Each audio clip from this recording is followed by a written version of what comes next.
بسم اللہ الرحمن الرحیم۔ میرے محترم بزرگوں، عزیز ساتھیوں، پچھلے بیان میں نے آپ حضرات کو خواب کے تعلق سے اس بات کا خلاصہ کیا تھا کہ علم تعبیر کی فضیلت کیا ہے، نبی علیہ السلام کے اقوال اس بارے میں کیا ہیں۔ آج میں آپ حضرات کو علم تعبیر کے تعلق سے صحابہ کرام اور بزرگان دین کے اقوال بتاتا چلوں۔ ہمیں ان باتوں کا علم ہونا ضروری ہے کہ صحابہ کرام نے اور بزرگوں نے خواب کے تعلق سے کیا باتیں کہی ہیں، تاکہ ہمیں خوابوں کا سمجھنا اور ان پر یقین کرنا آسان ہو جائے۔ ایک روایت بڑی آسان ہے، حضرت عبداللہ بن عباس رضی اللہ عنہ کا قول ہے کہ سب سے پہلی نعمت جو اللہ تعالی نے حضور صلی اللہ علیہ وسلم کو عطا فرمائی تھی وہ کیا تھی؟ توجہ سے سنیں گے۔ وہ یہ تھی کہ آپ نے خواب میں ایک مقرب فرشتے کو دیکھا جو آپ سے اس طرح ہم کلام ہوا کہ اے محمد صلی اللہ علیہ وسلم، آپ کو خوشخبری ہو کہ آپ کو اللہ تعالی نے اپنے انبیاء کے گروہ میں ممتاز فرمایا ہے۔ یہ باتیں کہاں ہوئی؟ خواب میں فرشتے نے نبی کو ان باتوں سے آگاہ کیا اور یوں کہا کہ اللہ نے تمام نبیوں میں سب سے افضل اور اعلیٰ آپ کو منتخب فرمایا اور آپ کو خاتم الانبیاء آخری نبی بنایا ہے، اور آپ کے حق میں خدا تعالیٰ نے یہ ارشاد فرمایا وَلَكِنْ رَسُولَ اللَّهِ وَخَاتَمَ النَّبِيِّينَ، یعنی محمد صلی اللہ علیہ وسلم تمہارے مردوں میں سے کسی مرد کے باپ نہیں بلکہ اللہ کے رسول اور آخری نبی ہیں۔ جب حضور صلی اللہ علیہ وسلم بیدار ہوئے تو آپ نے اس کی تعبیر خواب نبوت سے عطا فرمائی۔ حضرت عبداللہ بن عباس کے اس قول سے ثابت ہوا کہ خواب ایک ایسی اعلیٰ اور افضل نعمت ہے جس کی بدولت حضور صلی اللہ علیہ وسلم کو پیغمبری کی بشارت ملی اور جس کے ذریعے آپ کو مقرب فرشتے جبرائیل علیہ السلام کی زیارت حاصل ہوئی ہے۔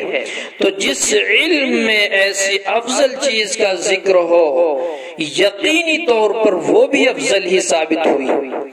تو اس قول صحابہ سے علم تعبیر کی فضیلت بخوبی ثابت ہو چکی ہے۔ مضبوطائی کے لیے ایک روایت اور سنیں۔ حضرت ہشام بن عروہ اپنے باپ سے روایت کرتے ہیں کہ انہوں نے فرمایا کہ قرآن مجید میں جو یہ مذکور ہے کہ لہم البشرا فی الحیات الدنیا، یعنی ان نیک بندوں کے لیے اس دنیا کی زندگی میں بھی بشارت خوشخبری ہوتی رہتی ہے۔ اس آیت میں بشارت سے مراد نیک بندوں کا خواب ہے۔ قرآن میں جو ذکر ہے اس سے مراد نیک بندوں کا خواب دیکھنا ہوتا ہے۔ خواب نیک بندہ خود کوئی نیک خواب دیکھے یا کوئی اور شخص اس کو خواب میں دیکھے۔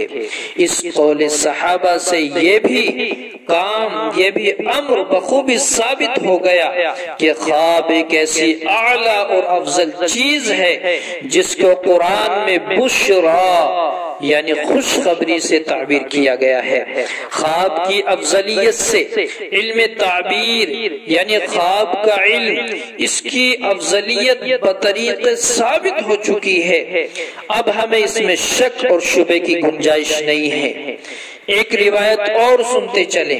حضرت ابن سیرین رحمۃ اللہ علیہ فرماتے ہیں کہ علم تعبیر اور دیگر علوم میں یہ فرق ہے کہ علم کا طالب اس علم کے اصول کے خلاف نہیں کر سکتا اور اس کا قیاس قابل تعبیر نہیں ہوتا اور اس کو تعبیر کا طریقہ معلوم نہیں ہو سکتا، مگر یہ علم ایسا نازک ہے کہ اس کے اصول ایک حالت پر قائم نہیں رہتے، کیونکہ لوگوں کے حالات بدلتے رہتے ہیں۔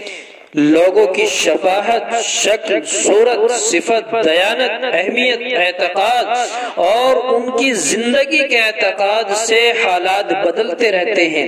علامہ ابن سیرین نے میرے اور آپ سبھی کے سمجھنے کے لیے بڑی اچھی بات بتلائی کہ خواب مرد نے دیکھا تو اس کا مطلب بدل گیا، وہی خواب کسی عورت نے دیکھا مطلب بدل گیا، یعنی حالات میں تغیر و تبدل ہوتا ہے۔ خواب دیکھنے والے کو اس کے اوصاف اور اس کی دیانت کے اعتبار سے تعبیر دیا جائے گی۔ اوقات کے اختلاف سے بھی اس علم میں تبدیلی واقع ہو جاتی ہے، کیونکہ کسی وقت تو تعبیر مثل اور اس کے ساتھ کرنی پڑتی ہے اور کسی وقت اس کی ضد، اس کے نقیص کے ساتھ کرنی پڑتی ہے۔ کبھی خواب درست ہوتا ہے اور کبھی نادرست ہوتا ہے، کبھی خواب کا مطلب بھی ہوتا ہے، کبھی لغو ہوتا ہے۔ اس قول سے بھی یہ بات بخوبی ثابت ہو چکی کہ یہ علم بڑا ہی لطیف اور نازک ہے اور یہ سورج چاند سے بھی زیادہ روشن ہے۔ اظہر من الشمس کہ نازک چیز اعلیٰ اور افضل ہی ہوا کرتی ہے۔ اس لیے میرے عزیزو، خواب کی اہمیت کو جانو، اس کے مقصد کو پہچانو۔ اللہ مجھے بھی آپ کو بھی سمجھ کی، علم کی، عمل کی، فہم کی توفیق عطا فرمائے۔ وآخر دعوانا ان الحمد للہ رب العالمین۔